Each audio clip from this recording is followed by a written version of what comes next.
I'm passionate about the leather community, and I really want to see it grow. Now, I know what some of you have got to be thinking. Great, another 20-year-old who thinks they know everything and probably hasn't even earned any leather. And you know what? For the most part, you'd be right. I am a 20-something, and as of this moment, I haven't earned any leather. But if there is one thing that I know with absolute certainty, it's that I don't know everything. And that is exactly why I'm here, talking to all of you. You all have more knowledge, more experience, and more wisdom. And we can use that to foster growth. But first, let's address the issue at hand. So why is it that with everything that the leather community has to offer, that we don't see more people involved in it? My belief is that one of the biggest reasons is the first impressions people have of leather. Typically, that first impression is someone asking someone in leather about leather. And the general response, tends to be, fabulous spiel about gay leather.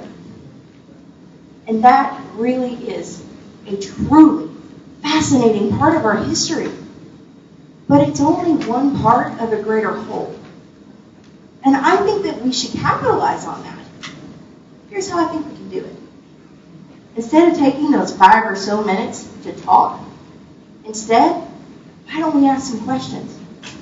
For example, ask them how they got into kink, or see if they have any particular interests. Then, take that information and use it, and figure out which part of leather history would appeal to them the most.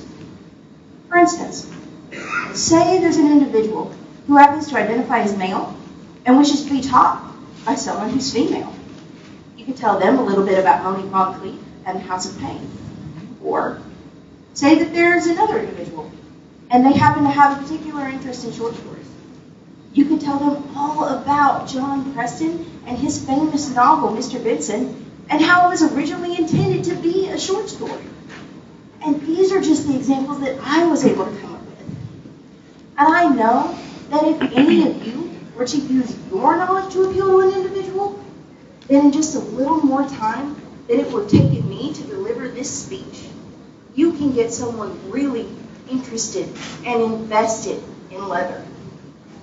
And I firmly believe that by doing this, we can help our community to grow. Thank you all so much for hearing me out.